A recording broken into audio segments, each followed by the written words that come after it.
दोस्तों, अगर आप पूरा पीएफ का पैसा निकालने जा रहे हैं या फिर पेंशन का पैसे निकालने जा रहे हैं, लेकिन उससे पहले एक काम बच जाता है, वो होता है कि पीएफ का ट्रांसफ़र करना। तो आज की वीडियो में बताऊंगा कि आपको पीएफ ट्रांसफ़र करने के लिए ऑनलाइन फॉर्म कैसे भरना है, और इस वीडियो में मैं जिन बातों को बताऊंगा उस बातों को ध्यान दे करके ऑनलाइन अप्लाई करते हैं तो आपका फॉर्म जो है रिजेक्ट नहीं होगा, पीएफ ट्रांसफ़र आपका हो जाएगा। तो चलिए बिना देर किए मैं बताता हूँ कि आपको ट्रांसफ़र का फॉर्म कैसे भरना है। ठीक है, तो देखिए दोस्तों, पीएफ को ट्रांसफ़र करने के लिए आपको पता ही है कि ईपीएफओ की वेबसाइट खोलना है, ठीक है ना। इस प्रोसेस में मैं दोनों बताऊंगा, मोबाइल पे भी आप कर सकते हैं, आप कंप्यूटर पे भी कर सकते हैं। ठीक है, चलिए पहले शुरू करते हैं।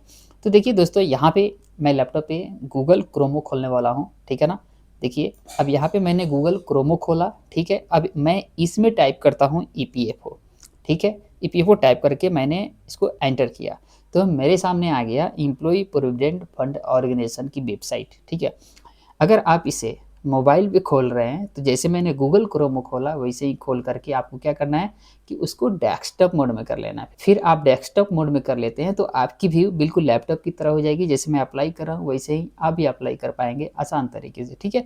तो अब देखिए, यहाँ पे आपको कहाँ आना है, फॉर एम्प्लॉय। ये वाली सेक्शन जो है ना हमारी है, हम यहाँ से अप्लाई करते हैं। तो फॉर एम्प्लॉय से क्लिक करके मैं ओपन करता हूँ।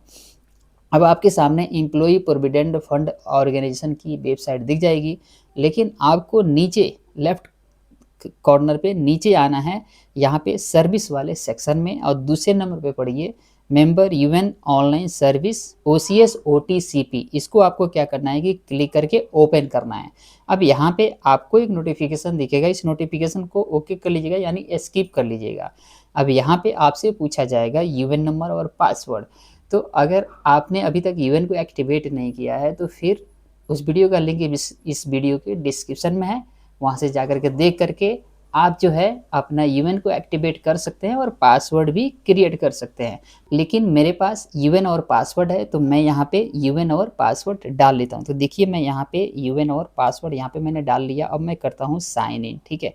साइन इन जैसे ही मैं किया वैसे ही क्या हुआ कि यहाँ पे एक ओटीपी आया। आपको भी आधार लिंक मोबाइल नंबर पे ओटीपी जाएगा, उस ओटीपी को यहाँ पे डाल लीजिएगा। चलिए मैं ओटीपी डालता हूँ और मैं करता हूँ सबमिट, और यहाँ पे नोटिफिकेशन आएगा तो आप इसको स्किप कर दीजिएगा। लेकिन फ़िलहाल में जो लोग नॉमिनेशन नहीं किए हैं उनको नॉमिनेशन करना मैंडेटरी है, तो वो हटाने पे भी नहीं हटेगा, उनको ई नॉमिनेशन करना ही पड़ेगा, ठीक है। चलिए मैं इसको ओके कर देता हूँ।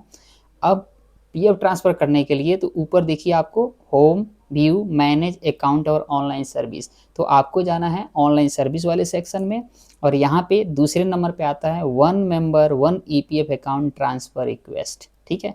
आप इसको क्लिक करके ओपन कर लीजिएगा। जब आप ओपन कर लेंगे तो यहाँ पे सबसे टॉप पे पर्सनल इन्फॉर्मेशन आपको दिखाई देगा, और दूसरे नंबर पे detail of present account into which transfer will be credit. कहने का मतलब कि इसी एस्टेब्लिशमेंट में, यानी यही आपकी करंट कंपनी है, इसी में आपका पुराने कंपनी का पैसा ट्रांसफ़र होकर आएगा। अब नीचे मैं थोड़ा सा जाता हूँ तो यहाँ पे स्टेप 1, अब शुरू आपको यहीं से करना है, ठीक है ना। अब स्टेप 1 में कह रहा है कि यहाँ पे अपना मेंबर आईडी डालिए जिसका पैसा आप ट्रांसफ़र करना चाहते हैं। तो यहाँ पे मैं कहूँगा कि मेंबर आईडी नहीं डालिए, आप यहाँ पे यूएन डाल करके सर्च करिएगा, और उस यूएन से जितने भी मेंबर आईडी होगा, यानी जितनी भी कंपनी होगा, यहाँ पे दिखाई दे देगी।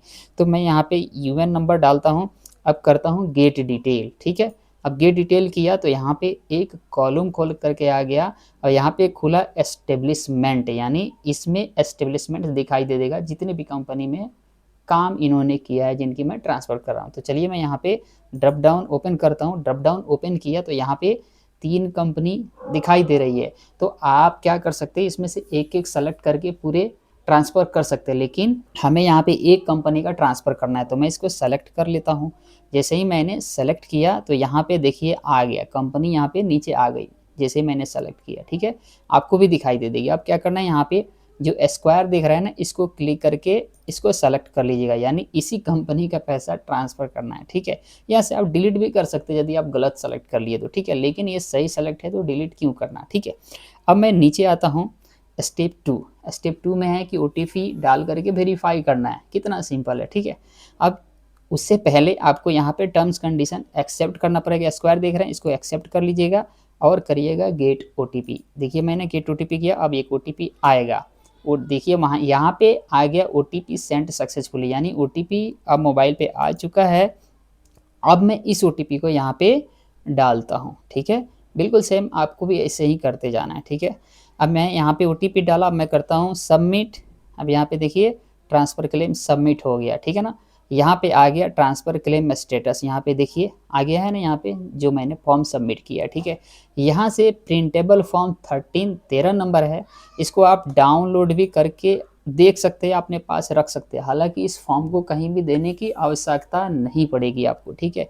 चलिए मैं इसे बंद करता हूँ और एक चीज़ दिखाता हूँ, रुकिए। यहाँ पे आपको जाना है फिर से ऑनलाइन सर्विस में और ट्रैक क्लेम स्टेटस को क्लिक करना है। जब आप इसे क्लिक करेंगे तो देखिए 2 नंबर पे जो मैंने रिक्वेस्ट अभी ट्रांसफ़र क्लेम का सबमिट किया था वो यहाँ पे आ गया और क्लेम स्टेटस में लिख रहा है submitted by member pending at field office. ऊपर वाला क्लेम पे ध्यान मत दीजिए, वो पुराना है।